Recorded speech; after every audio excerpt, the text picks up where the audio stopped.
अस्सलाम वालेकुम dear students, मैं हूं डॉक्टर आसिम महमूद और आप देख रहे हैं डॉक्टर आसिम लेक्चर्स, मेरा यूट्यूब चैनल यूट्यूब के ऊपर। और हम लोग बात कर रहे थे, याद है आपको, इम्यून सिस्टम की हमने पहले बात की थी। फिर आप लोगों ने मुझे बहुत कहा कि मैं सर्कुलेटरी सिस्टम की बात करूं, तो लास्ट लेक्चर में मैंने आपसे सर्कुलेटरी सिस्टम के बेसिक सारे डिस्कस किए थे। सर्कुलेटरी सिस्टम क्या होता है, सर्कुलेटरी सिस्टम को सर्कुलेटरी सिस्टम क्यों कहते हैं, सर्कुलेटरी सिस्टम में और ट्रांसपोर्टिव सिस्टम में क्या फ़र्क होता है। फिर हमने बात की सर्कुलेटरी सिस्टम की टाइप्स की, ओपन और क्लोज टाइप की। फिर हमने देखा क्लोज टाइप में सिंगल सर्किट प्लान और डबल सर्किट प्लान। फिर डबल सर्किट में हमने देखा कंप्लीट और इनकम्प्लीट डबल सर्किट प्लान क्या होता है। तो ये सारी बातें हमने लास्ट लेक्चर में की थी। अगर आपने मेरा लास्ट लेक्चर नहीं देखा है, इंट्रोडक्शन टू सर्कुलेटरी सिस्टम वाला, तो इस लेक्चर को देखने से पहले काइंडली जाके वो ज़रूर देखिए, अदरवाइज़ आपको इसमें कुछ बातें समझने में थोड़ी डिफ़िकल्टी हो सकती है। ठीक है, तो बाकी तो सब ठीक चीज़ें ठीक हैं। तो आइए शुरू करते हैं। आज मैं आपसे बात करूंगा ह्यूमन सर्कुलेटरी सिस्टम की। कुछ चीज़ें मैंने पहले आप लोगों के लिए लिख के रखी हैं ताकि आप लोग, और ये सारी वो चीज़ें जो ऑलरेडी आपको पता होती हैं। तो देखिए, जब हम देखते हैं ह्यूमन सर्कुलेटरी सिस्टम को, तो पहली जो बात हमें याद रखनी है कि it's a complete double circuit variety of close circulatory system. हम इंसानों के पास, हमने लास्ट टाइम बात की थी कि जो मैमल दो बर्ड्स हैं उनमें 4 चैम्बर्ड हार्ट होता है, तो हम इंसानों के पास 4 चैम्बर्ड हार्ट है। There is no mixing of oxygenated and deoxygenated blood in our heart. ठीक है, नॉर्मली। ठीक, ओके। फिर हमने देखा कि एक अच्छा सर्कुलेटरी सिस्टम वो सर्कुलेटरी सिस्टम होता है जिसमें 4 चीज़ें होती हैं। ठीक है, नंबर 1, उसमें एक ट्रांसपोर्टिंग मटेरियल हो। ठीक है, या इसको अगर मैं ज़्यादा अच्छा लोगों के लिए लिखना चाहूँ तो हमारे पास एक ट्रांसपोर्टिंग फ्लूइड होना चाहिए, यानी कि ऐसा फ्लूइड होना चाहिए जो मटीरियल्स को इधर से उधर ट्रांसपोर्ट कर सके। तो वो आपको पता है हमारे पास क्या होता है, वो हमारे पास ब्लड होता है। उसके बाद हमारे पास इस ट्रांसपोर्टिंग मटेरियल को, फ्लूइड को चलाने वाला एक पंपिंग ऑर्गन होना चाहिए, और वो आपको पता है हमारे पास हार्ट है। नंबर 3, इस ब्लड के आने और जाने के लिए पाथवेज होने चाहिए, वो आपको पता है हमारे पास ब्लड वेसल्स हैं। और एक दफ़ा जो ब्लड आगे चला गया है वो वापस पीछे ना आ जाए, तो बैक फ्लो को प्रिवेंट करना है हमें। तो इस बैक फ्लो की प्रिवेंशन के लिए हमारे पास जनाब वाली वेल्व्स मौजूद हैं। तो जब हम ह्यूमन सर्कुलेटरी सिस्टम पढ़ेंगे, हम बात करेंगे ट्रांसपोर्टिंग फ्लूइड की यानी ब्लड की, और ब्लड की तो मैं आज ही आपसे बात करूंगा। उसके बाद हम बात करेंगे हार्ट की, उसके बाद बात करेंगे ब्लड वेसल्स की। वेल्व को हम अलग से नहीं पढ़ते, तो वेल्व जो है हमारे ब्लड वेसल्स और हार्ट के साथ कवर हो जाएंगे। ठीक है, तो पहले आज बात करते हैं ब्लड की। नेक्स्ट लेक्चर में मैं आपसे बात करूंगा ब्लड वेसल्स की, और फिर हम हार्ट के ऊपर जो है अपने लेक्चर करेंगे। हार्ट पे 2-3 लेक्चर हमें लगेंगे। ठीक है, तो परेशान नहीं होना है, तगड़े रहना है। ऑलराइट, तो जब हम बात करते हैं ब्लड की, तो ब्लड बेटा is a specialized type of connective tissue. ठीक है, अब थोड़ी देर के लिए कनेक्टिव टिश्यू को अगर मैं आपको कहूँ कि आप भूल जाएं, या आप थोड़ा जब आगे चले जाएंगे तो आप पढ़ेंगे मेडिकल कॉलेजेस में कि किसी भी एनिमल की बॉडी में 4 फंडामेंटल टिश्यू होते हैं, तो कनेक्टिव टिश्यू उनमें से एक है। अब थोड़ी देर के लिए कनेक्टिव टिश्यू को भूल जाइए, आप गौर कीजिए वर्ड स्पेशलाइज पे, कि ब्लड एक स्पेशलाइज कनेक्टिव टिश्यू है। आपने कभी सोचा है ब्लड इतना स्पेशल क्यों है? क्योंकि ब्लड लिक्विड फॉर्म में होता है। अब ज़रा गौर कीजिए अपनी बॉडी पे, और ध्यान से गौर कीजिए और अच्छे से गौर कीजिए, और ज़रा सोचिए कि आपकी बॉडी में कितने लिक्विड टिश्यू हैं भाई। गौर कीजिएगा, आपको जवाब मिल जाएगा। ठीक है, तो ब्लड जो है वो इसलिए बड़ा स्पेशल है क्योंकि वो लिक्विड फॉर्म में होता है और लिक्विड चीज़ें फ्लो कर सकती हैं ना। अब ये बोन मैरो में बनता है। ये बात आप याद कर लीजिए, याद कर लीजिए, याद कर लीजिए कि ब्लड और ब्लड से रिलेटेड तकरीबन सारी की सारी चीज़ें बोन मैरो के अंदर जो है वो बनती हैं। ये थिक और विस्कस फ्लूइड होता है। अच्छा, याद रहे जब मैं कह रहा हूँ ये थिक है और विस्कस है, गाढ़ा है, तो मैं इसका कंपैरिजन कर रहा हूँ वाटर के साथ। ठीक है, तो वाटर के मुकाबले में ये काफ़ी थिक होता है, काफ़ी विस्कस होता है, और जो है वो गाढ़ा भी होता है। ठीक, अब एक एवरेज पर्सन के अंदर, और याद रखिए कि रिसर्च अनफॉर्चुनेटली हमारे पास चूँकि रिसर्च का इतना ट्रेंड नहीं है, तो हम जितने भी रिसर्च लेते हैं सारी वेस्ट से लेते हैं, और वेस्ट जो होते हैं वो एवरेज पर्सन उस बंदे को कहते हैं जिसका वजन 65-70 kg हो। तो एक ऐसा बंदा जिसका वजन 65 या 70 kg होगा, उसमें 5 लीटर ऑफ ब्लड आपको जो है वो मिलेगा। 5 लीटर ऑफ ब्लड यानी 10 खून की बोतलें हो जाएंगी। फिर जब हम देखते हैं ब्लड की कंपोजिशन को, तो ब्लड में 2 चीज़ें होती हैं। एक इसका कंपोनेंट जो है उसको हम कहते हैं प्लाज्मा। प्लाज्मा टोटल ब्लड का 55% होता है, और दूसरे नंबर पे है फॉर्म्ड एलिमेंट। तो फॉर्म्ड एलिमेंट याद कर लीजिए 45% होते हैं टोटल ब्लड का। तो जब हम पहला कंपोनेंट देखते हैं ब्लड का, जिसको हम नाम दे रहे हैं प्लाज्मा का, तो प्लाज्मा आपको पता है, प्लाज्मा वर्ड का मतलब ही फ्लूइड है। तो plasma is a liquid part of blood. और याद कर लीजिए हीमोग्लोबिन जो कि रेड ब्लड सेल का पार्ट है और ऑक्सीजन ट्रांसपोर्ट करती है, हीमोग्लोबिन को छोड़ के, यानी ऑक्सीजन की ट्रांसपोर्टेशन को छोड़ के, ब्लड ने जो कुछ भी ट्रांसपोर्ट करना है वो बेसिकली प्लाज्मा ने ट्रांसपोर्ट करना है। ठीक है, तो एक एक्सेप्शन इसमें है और वो ऑक्सीजन की है।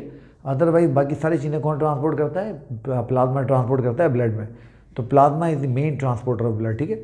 जब इसको हम देखते हैं तो किताबें दो तरह की बातें लिखती हैं। कुछ किताबें लिखती हैं कि it is yellowish in colour, क्योंकि इसमें बाइल पिगमेंट्स होते हैं, और बाइल आपको पता है बाइल पिगमेंट जो होते हैं बिलिरुबिन, वो येलोइश कलर का होता है और वो फिर एक्सक्रीट किए जाते हैं लिवर के जरिए बॉडी से।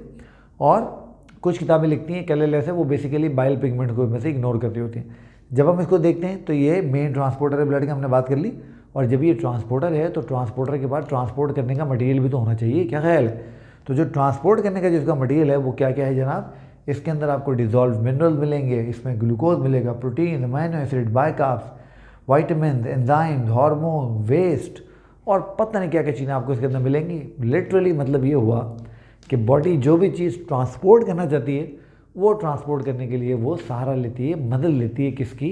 प्लाज्मा ऑफ द ब्लड का। ठीक है बेटा, बात समझ आ गई आप लोगों को? तो ये हमने प्लाज्मा की बात की। अब 55% मैंने ऊपर लिख दिया, तो यहाँ मैंने नहीं लिखा, लिखने की ज़रूरत नहीं।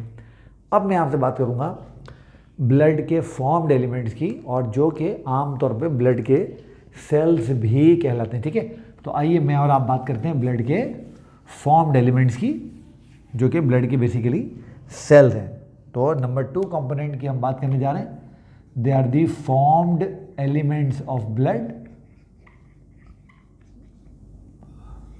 ठीक है, अच्छा याद रहे, आपको पता है ना फॉर्म बोलते हैं शेप को, तो रेगुलर या इरेगुलर इनकी कोई शेप होती है, इसलिए इनको फॉर्म्ड एलिमेंट कहा जाता है। तो कॉमनली आम जबान में इनको commonly called cellular part of blood, तो आम तौर पे इनको ब्लड का सेल्यूलर पार्ट जो है वो कहा जाता है। ठीक है, ब्लड के सेल जो आमतौर पर सुनते रहते हैं। ठीक है ना, अब आपको पता है ये टोटल ब्लड का 45% होते हैं, यहाँ हमने लिख दिया है 55% जो है वो ब्लड में प्लाज्मा मौजूद है। अब जब आप देखते हैं फॉर्म्ड एलिमेंट्स को तो आपको समझ आता है कि फॉर्म्ड एलिमेंट बेसिकली आपके पास 3 तरह के होते हैं, तो ऑफ 3 टाइप्स, और वो तीनों टाइप्स आपको पता है कौन कौन सी हैं। तो आइए एक एक करके तीनों की बात कर लेते हैं। और उनमें से सबसे पहले जो मैं आपसे बात करने जाऊँगा, यकीनन वो इस काबिल हैं कि उनकी सबसे पहले बात की जाए, वो हैं हमारे रेड ब्लड सेल्स। ठीक है, RBCs पूरी दुनिया में इनको जो है वो कहा जाता है, इनकी शॉर्ट फॉर्म है, आपको मालूम है। तो रेड ब्लड सेल्स या RBCs। अब आपको मालूम है रेड ब्लड सेल्स को बायोलॉजिकली रेड ब्लड सेल्स नहीं कहा जाता, biologically they are called erythrocytes. अब याद रहे कि इसमें कोई परेशान होने वाली बात नहीं है। इरिथ्रो वर्ड बना है इरिथ्रॉन से, उसका मतलब होता है रेड, साइटोन मतलब होता है सेल, यानी इस ग्रीक वर्ड का मतलब ही बेसिकली रेड सेल ही है, कोई कमाल की बात नहीं है। ठीक है, अच्छा अब जब हम देखते हैं रेड ब्लड सेल्स को तो आपको पता है चूँकि ये डिस्क लाइक होते हैं इसलिए हम इनको रेड ब्लड कॉर्पस्कल्स भी कहते हैं। तो they are also called red blood corpuscles. ठीक है, जब हम इनको देखते हैं तो ये मोस्ट अबंडेंट सेल्स हैं ब्लड के, तो most abundant cells of blood. और मैंने किसी जगह पढ़ा था कि ये हमारी बॉडी के सबसे ज़्यादा पाए जाने वाले सेल्स हैं, तो इनका जो काउंट है वो बॉडी में बहुत ज़्यादा है। ठीक है, तो इनका जो काउंट है तो काउंट इज़ 5.5 मिलियन पर क्यूबिक मिलीमीटर। यानी अगर हम एक ऐसा क्यूब बना लें, एक ऐसा छोटा सा जिसकी लंबाई, चौड़ाई और जिसकी ऊंचाई 1 मिलीमीटर हो, तो आप सोचें कितना छोटा सा बॉक्स होगा, उसको अगर हम खून से भरें तो उसके अंदर 5.5 मिलियन यानी 55 लाख RBCs जो है वो मौजूद होंगे। तो बहुत बड़ा काउंट है, बहुत बड़ा नंबर है।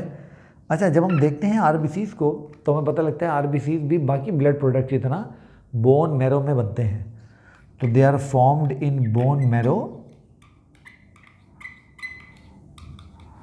तो ये जनाब बोन मैरो के अंदर बनते हैं। अब आपने ये बात याद रखनी है कि चूंकि RBC ने ऑक्सीजन ट्रांसपोर्ट करनी होती है और ऑक्सीजन ट्रांसपोर्ट करने के लिए रेड ब्लड सेल्स को हीमोग्लोबिन की ज़रूरत होती है, तो हीमोग्लोबिन इनके अंदर इंस्टॉल करने के लिए, इनको हीमोग्लोबिन से भरने के लिए इनके अंदर के जितने भी सेल्यूलर ऑर्गेनेल्स हैं वो सब के सब ख़त्म कर दिए जाते हैं, इसलिए इनके पास न्यूक्लियस भी नहीं होता है।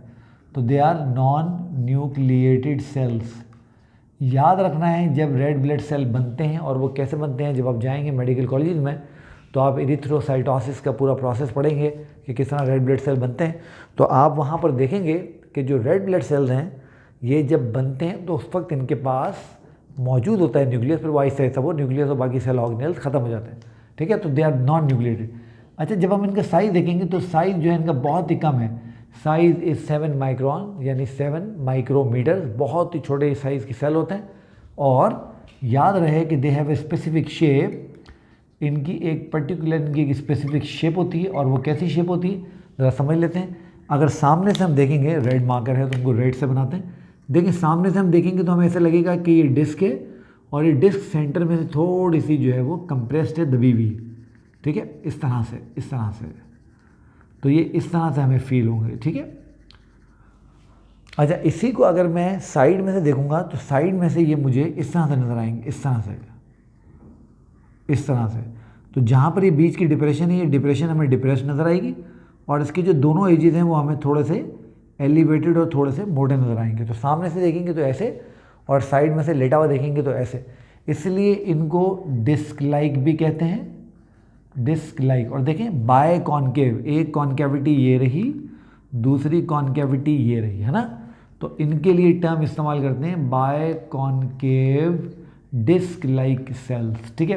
अच्छा, इसको अगर हम देखें तो आपको समझ आ रहा होगा कि वो बॉडी बिल्डर जो डंबल उठाते हैं, तो डंबल आपने देखे ना, डंबल कैसे होते हैं, डंबल इस तरह से होते हैं,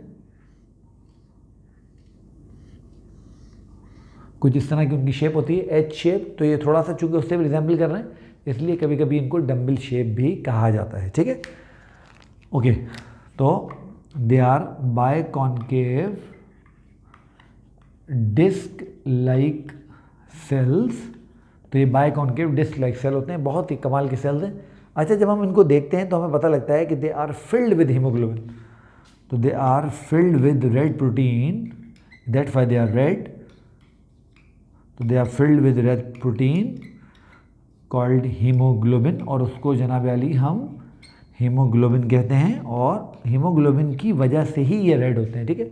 अब हीमोग्लोबिन का काम क्या है? ऑक्सीजन ट्रांसपोर्ट करना। और आपको पता है एक हीमोग्लोबिन में 4 आयरन के एटम होते हैं और एक आयरन का एटम एक ऑक्सीजन के मॉलिक्यूल को कैरी कर सकता है। मतलब ये हुआ कि एक हीमोग्लोबिन 4 ऑक्सीजन के मॉलिक्यूल अपने साथ कैरी कर सकती है, ठीक है।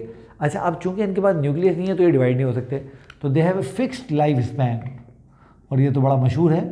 तो इनका जो लाइफ स्पैन है वो फिक्स्ड है और वो है ऑफ 120 डेज या और 4 मंथ्स। ये बात आपने सुनी है और आप सब लोगों को मालूम है कि इसका मकसद जो है वो क्या है। अच्छा, अब क्या होगा, एक तो 20 दिन बाद जब इनकी ज़िंदगी पूरी हो जाएगी और इनके पास जो स्टोर्ड मटेरियल होता है सेल के अंदर वो ख़त्म हो जाएगा, तो ये चले जाते हैं स्प्लीन में, और स्प्लीन में जाके ये डिस्ट्रॉय हो जाते हैं। इसलिए हम स्प्लीन को ग्रेव यार्ड ऑफ RBCs कहते हैं। याद रहे कि जब ये स्प्लीन में जाके डिस्ट्रॉय होते हैं तो हमने देखा कि इसमें 2 चीज़ें हैं, एक इसमें आयरन है और दूसरा इसमें प्रोटीन है।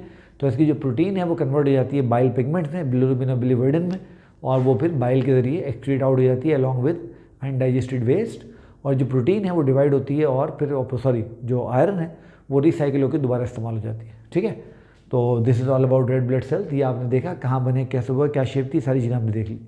उसके बाद मैं आपसे बात करता हूँ इधर ही दूसरे ब्लड सेल्स की, जिसका नाम है प्लेटिलेट्स।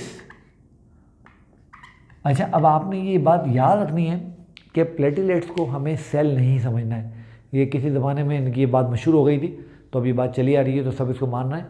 आपने ये बात याद रखनी है कि प्लेटिलेट्स आर नॉट सेल्स, ठीक है। प्लेटिलेट्स क्या हैं? प्लेटिलेट्स आर फ्रेगमेंट्स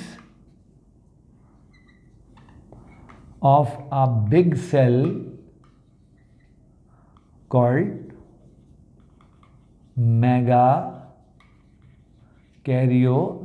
ये बात याद कर लीजिए। होता ये है कि हमारे बोन मैरो में एक बड़ा सेल होता है, उस बड़े सेल को हम बोलते हैं मेगाकैरियोसाइट। जब वो मैच्योर हो जाता है तो मैच्योर होकर वो टूट जाता है, फ्रेगमेंट हो जाता है, और जो उसके फ्रेगमेंट्स होते हैं, जो उसके टुकड़े होते हैं, उनको हम नाम देते हैं किसका? प्लेटलेट्स का। अब चूँकि ये टुकड़े हैं बिल्कुल ऐसे ही है जैसे मैं बच्चों को समझाता हूँ कि बच्चों को समझाने के लिए कि आप एक बड़ा गिलास लें, उसको उठाएं और धड़ाम करके ज़मीन के ऊपर मारें, उसको तोड़ दें। तो जब वो टूटेगा तो आपको पता है कि उसके सारे के सारे टुकड़े जो है वो अलग अलग शेप के होंगे, अलग अलग साइज़ के होंगे। तो प्लेटलेट्स का बिल्कुल वही हिसाब है। तो there is no specific shape, red blood cell की तरह इनकी कोई स्पेसिफिक शेप और साइज, इनका साइज नहीं होता। इनका जो काउंट है तो काउंट इज़ 150,000 टू 450,000 पर क्यूबिक मिलीमीटर। यानी अगर हम वही क्यूब बनाएं जो हमने रेड ब्लड सेल के लिए बनाया था और उसमें प्लेटलेट डालें तो उसमें 1.5 लाख से 4 लाख के करीब जो है वो प्लेटलेट हमें आए हुए मिल जाएंगे। अच्छा, प्लेटलेट्स के बारे में एक और बात जो है बड़ी मिसकंसेप्शन वाली है, वो ये कि ये ब्लड क्लॉट करते हैं। आप याद कर लीजिए, ब्लड क्लॉट करना सिर्फ प्लेटलेट से काम नहीं है, ये क्लॉटिक प्रोटीन और प्लेटलेट्स मिल के क्लॉट करते हैं। इसीलिए हीमोफीलिया में प्लेटलेट होते हैं, क्लॉटिंग प्रोटीन जो है काम नहीं कर रहे होते, ब्लड क्लॉट ही नहीं होता। तो they help in clotting of blood, help in clotting of blood. तो अगर आपने ब्लड को क्लॉट कराना है तो आपको प्रोटीन्स और प्लेटलेट्स दोनों से काम लेना पड़ेगा, ठीक है। अब चूंकि ये ब्लड को क्लॉट करते हैं और क्लॉटिंग को आपको पता है थ्रोम्बोसिस कहते हैं, इसलिए इनको थ्रोम्बोसाइड भी कहा जाता है। मैं यहाँ लिख देता हूँ ब्रैकेट में, थ्रोम्बोसाइड्स। तो ये बात आपने याद रखनी है और ये बात आपने भूलनी नहीं है, ठीक है बेटा। तो ये हमने बात की रेड ब्लड सेल्स की, ये हमने बात की प्लेटलेट्स की। अब हम बात कर लेते हैं जल्दी से वाइट ब्लड सेल की, और आज के हम इस लेक्चर को अपने एंड करते हैं ताकि नेक्स्ट लेक्चर में हम फिर ब्लड वेसल्स की बात कर सकें ब्लड को समझने के बाद, ठीक है। ओके, उसके बाद मैं आपसे बात करता हूँ अब वाइट ब्लड सेल्स की। तो जब आप और मैं बात करते हैं वाइट ब्लड सेल्स की, तो ये हमारे ब्लड के तीसरे सेल्स हैं, white blood sales, white blood cells. और आपको पता है इन्हीं को हम ल्यूकोसाइड्स भी कहते हैं, ऑल्सो कॉल्ड ल्यूकोसाइड्स। अब आपको मालूम है ना कि leukon means white, cyton means cell, तो हम ल्यूकोसाइड कहें, वाइट ब्लड सेल कहें या WBC कहें, बात एक ही होती है, ठीक है। अब ये बोन मैरो में तो बनते हैं, मगर ये बोन मैरो के अलावा बाकी जगहों पर भी बन सकते हैं। तो they are formed in bone marrow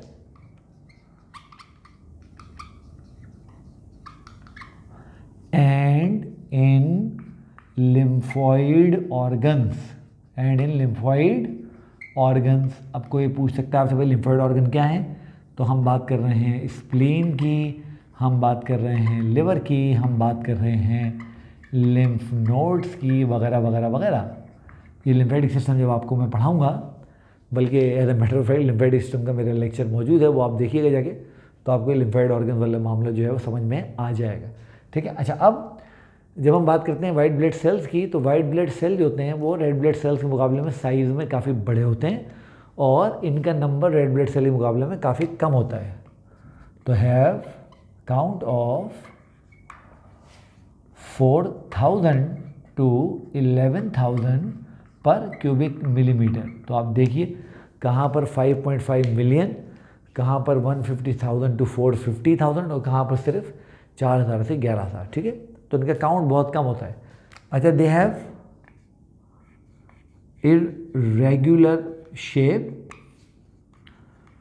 इनकी जो शेप होती है इरेगुलर होती है because they move by pseudopodia, they move by pseudopodia, जैसे अमीबा मूव करता है। अब जैसे अमीबा की कोई शेप नहीं होती, इस तरह से हमारे वाइट ब्लड सेल्स की भी कोई शेप नहीं होती है। अच्छा, अब जब मैं इसको देखता हूँ तो हमें पता लगता है कि जो वाइट ब्लड सेल्स हैं इनका लाइफ स्पैन भी वेरिएबल है। तो their life span is also variable.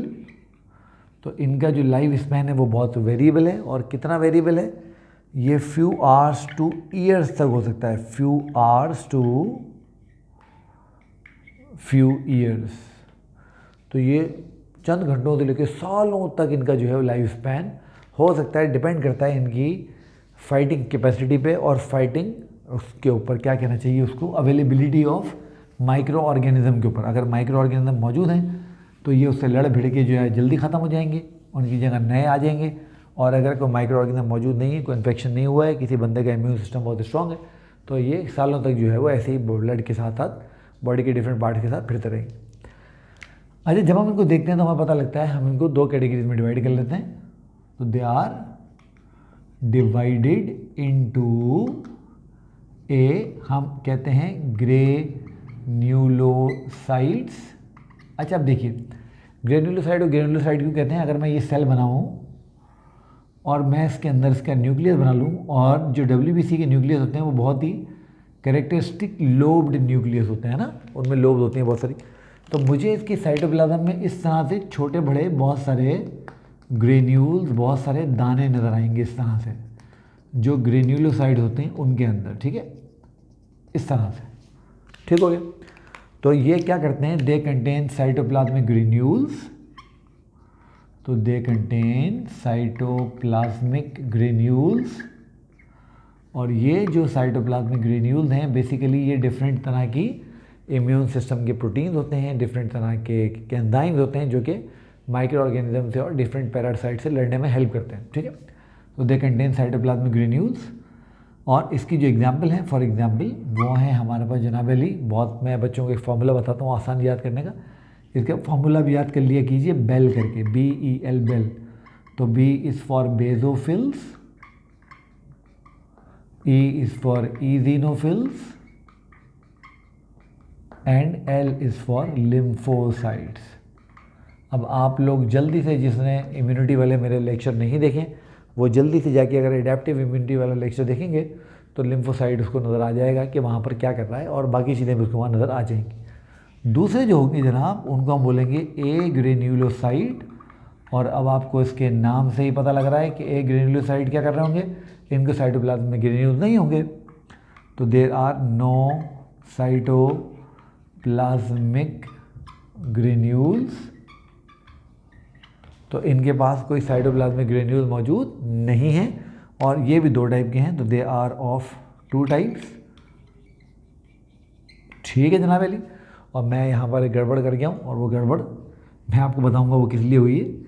यहाँ पर आ जाएंगे जनाब अली न्यूट्रोफिल्स, हाँ ये मुझसे गड़बड़ हो गई, मैं अभी आपको समझाता हूँ गड़बड़ किस लिए हुई है।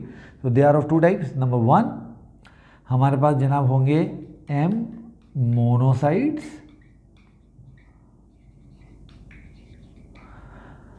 और B हमारे पास होंगे जनाब, सॉरी L हमारे पास होंगे लिम्फोसाइट्स, ठीक है। अच्छा, अब ये जो गड़बड़ हुई वो इसलिए हुई कि बेजोफिल, ईदिनोफिल और लिम्फोसाइट तीनों कॉम्प्लीमेंट प्रोटीन रिलीज करने वाले वाइट ब्लड सेल हैं, तो वो मिक्सअप हो गया, चलो कोई बात नहीं। अच्छा, अब बेजोफिल, ईदिनोफिल और न्यूट्रोफिल दे आर ग्रेन्यूलोसाइड, तो अगर ग्रेन्यूल्स न्यूट्रल इन नेचर है, ना एसिडिक है ना बेसिक हैं, तो न्यूट्रोफिल, बेसिक हैं तो बेजोफिल, और अगर एसिडिक हैं तो ईदिनोफिल, इस तरह से होता है, ठीक है। और मोनोसाइट और लिम्फोसाइट, ठीक। अच्छा, अब WBCs करते क्या हैं, इम्यूनिटी के लेक्चर आपने सारे के सारे पढ़ लिए हैं तो वो आपको समझ तो आ रहा होगा कि वो क्या करते हैं, फिर भी हम थोड़ा सा इसका एक ओवरव्यू कर लेते हैं। WBCs हमारी बॉडी में ऐसे हैं जैसे हमारी बॉडी की सोल्जर्स। तो WBC क्या करते हैं, WBCs maintain immunity in our body. तो ये हमारी बॉडी को जो फॉरेन इन्वेडर्स होते हैं, आपने यकीनन मेरे लेक्चर इम्यूनिटी वाले देख लिए होंगे तो आपको ये बात समझ आ रही होगी कि अब मैं क्या बात कर रहा हूँ। जब मैं इम्यूनिटी की बात कर रहा हूँ तो फॉरेन इन्वेडर्स की बात हो रही है, ठीक है। तो ये इम्यूनिटी को जो है वो मेंटेन करते हैं हमारी बॉडी की। कैसे करते हैं, अब उस फॉर्मूले की हम बात कर लेते हैं। तो WBCs वर्क एज इसमें जो जनाब न्यूट्रोफिल्स हैं, न्यूट्रोफिल्स और मोनोसाइट, आप याद कर लीजिए कि ये दोनों जो हैं दे आर फैगोसाइटिक सेल्स, यानी ये जाते हैं और माइक्रो ऑर्गेनिजम्स को खा जाते हैं। और वो जो तीसरे वाले थे जो बेल में आपको फॉर्मूला बता रहा था, बेजोफिल्स, ईजिनोफिल्स एंड लिम्फोसाइट्स, ठीक है ना। तो ये जो हैं ये आपके केमिकल मीडिएटर्स रिलीज़ करते हैं, और ये केमिकल मीडिएटर्स माइक्रो ऑर्गेनिजम्स को या तो मार देते हैं या फिर माइक्रो ऑर्गेनिजम्स को किल करने में हेल्प करते हैं, ठीक है। तो इस तरह से हमने बात की red blood cell, white blood cells और प्लेटलेट्स की। अब ब्लड के फंक्शन की अगर हम बात करें तो आपको ब्लड के फंक्शन मैंने बता दिए। ब्लड के 3 मेन फंक्शन है। नंबर 1 ब्लड ट्रांसपोर्ट करता है पूरी बॉडी में सब्सटेंसेस को इधर उधर। नंबर 2 ब्लड हमारी बॉडी में इम्यून सिस्टम प्रोवाइड करता है। नंबर 3 ब्लड अपने ही लॉस को प्रिवेंट करता है ब्लड क्लॉटिंग के जरिए। एक और बात याद रखिएगा कि ब्लड जो है उसका थर्मो रेगुलेशन में भी बड़ा रोल है। वो जब आप पढ़ेंगे एडवांस लेवल पे तो आपको समझ आएगा कि कैसे। तो इस तरह बेटा आज हमने बात की ह्यूमन सर्कुलेटरी सिस्टम के पहले लेक्चर की, और आज मैंने आपसे बात की ब्लड की। आपको उम्मीद है बहुत अच्छे से समझ आ गया होगा। तो मेरा चैनल देखते रहिए, लाइक करते रहिए, सब्सक्राइब करते रहिए। अपना बहुत ख्याल रखिए। मैं आपसे मिलूंगा नेक्स्ट लेक्चर में, और हम बात करेंगे ब्लड वेसल्स की, हार्ट की बात आखिर में करेंगे। ठीक है, टिल देन खुदा हाफिज़।